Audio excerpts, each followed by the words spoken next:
Fala pessoal, tudo bem? Iniciando mais um acompanhamento mensal aqui, vamos falar um pouquinho sobre o KNHF, o Hedge Fund da Quineia. Vocês podem ver que agora nessa semana concentrou mais os fundos da Quineia, porque são os primeiros a sair. Então até para manter vocês atualizados e sendo frequente até com a ordem de lançamento dos relatórios, mas obviamente tem alguns relatórios nos meios aí. Eu só não sei a ordem que está saindo os relatórios da Quineia, não sei falar porque eu mudo toda hora.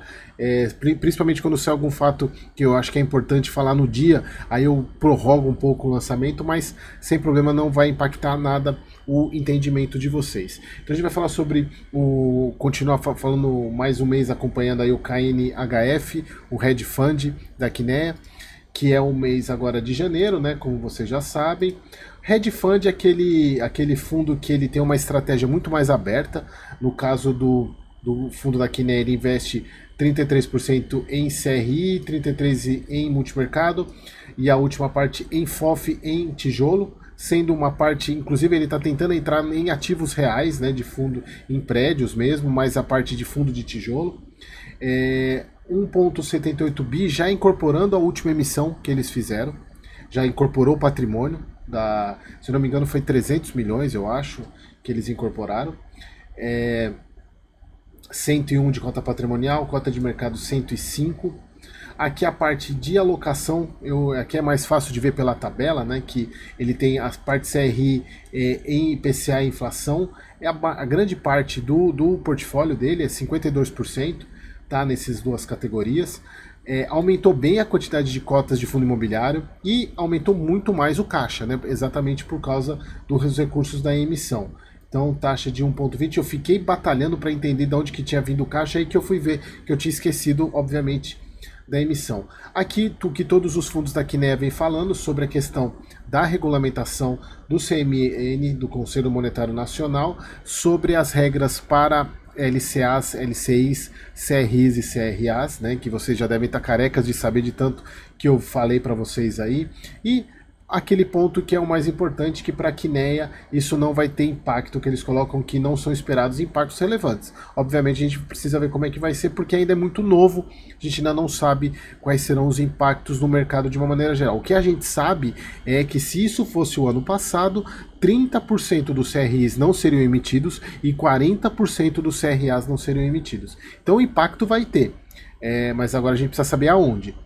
Aqui a parte de que eles já falaram no mês passado que eles estão em diligência avançada para aquisição e participação em 2 edifícios corporativos localizados na região da Faria Lima, em São Paulo, com investimento de aproximadamente 400 milhões, que aí eles falam que entram na exposição de tijolo do Quineia Hedge Fund.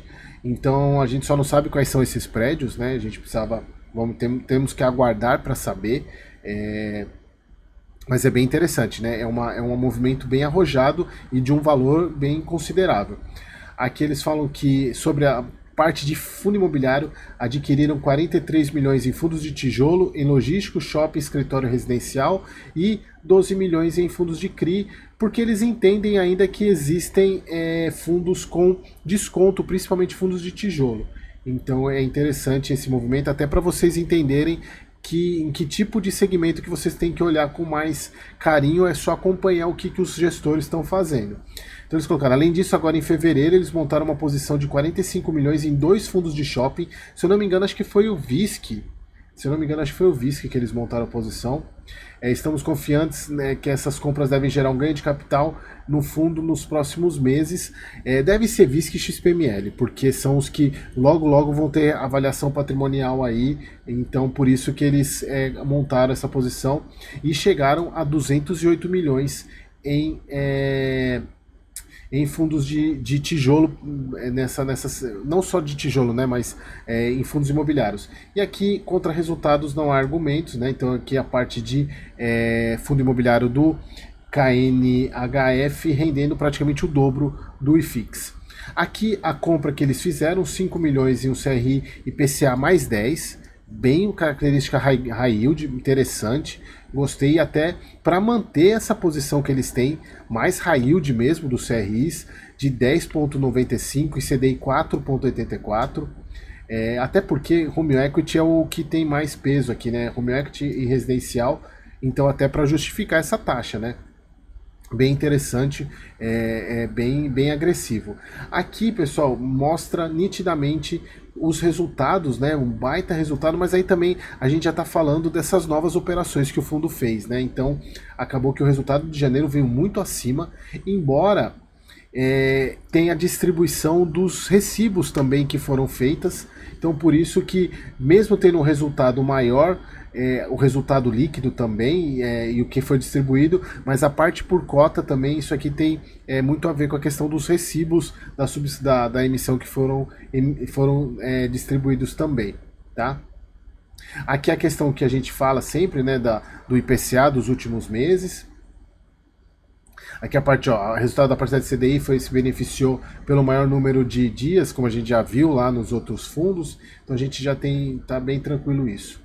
Bom, a parte de cota diária, deixa eu ver quanto que ela fechou hoje, só para a gente ter um parâmetro aqui, é o KNHF 103,03, então ela caiu bastante, né? Caiu bem comparado com o mês anterior, quase 2% de queda, bastante. Se a gente pegar, ela está muito próxima do valor, deixa eu pegar aqui o valor patrimonial, baixou bem para próximo do valor patrimonial, se a gente vê, ela está com 103, então está bem próxima do valor patrimonial, o que abre algumas oportunidades aí para quem quiser estudar com mais carinho esse fundo. Negociação aqui, a gente viu que desconsideremos isso, né, porque ela já está mais ou menos aqui com o dia de hoje, né. Bom, e aqui a carteira do fundo, um ponto que levanta um pouco a questão da casa, né, bastante, se a gente for ver, né, que são os CRIs creditas, né, que tem lá no KCRE. Então a gente tem que, embora não tenha tanto problema assim, mas algumas pessoas reclamam de conflito de interesse, que na minha visão não tem um problema. Então aqui é o que eu acho que foram as posições que eles aumentaram, que foi do VISC e do XPML, do XPML, cadê? Não foi XPML? Não, acho que não foi do MAL. Agora eu não lembro de cabeça, na verdade é uma opinião, tá? Mas um dos fundos eu tenho quase certeza que foi o VISC, que foi a entrada exatamente por causa da valorização patrimonial, que inclusive já teve, né? Se vocês viram o VISC, ele fez a avaliação patrimonial, que ele aumentou em quase R$15 por cota. Então pode ser que seja esse o ponto aqui que eles querem capturar essa valorização, tá bom? Então, pessoal, era isso que eu queria trazer para vocês. Mais um fundo aí da Kinea e é isso aí. Não tem mais poucas movimentações. Janeiro é um mês, principalmente para esses fundos, é um mês com poucas movimentações, embora o KNHF tenha sido dos fundos da Kinea um dos que tenham feito mais movimentação. Já Canip, KNCR, KNSC praticamente não se movimentaram nesse mês de janeiro, mas é o que eu falo para vocês, essa parte de inflação vai trazer bons resultados nos próximos meses, aguardemos, tá bom? Espero vocês no próximo vídeo.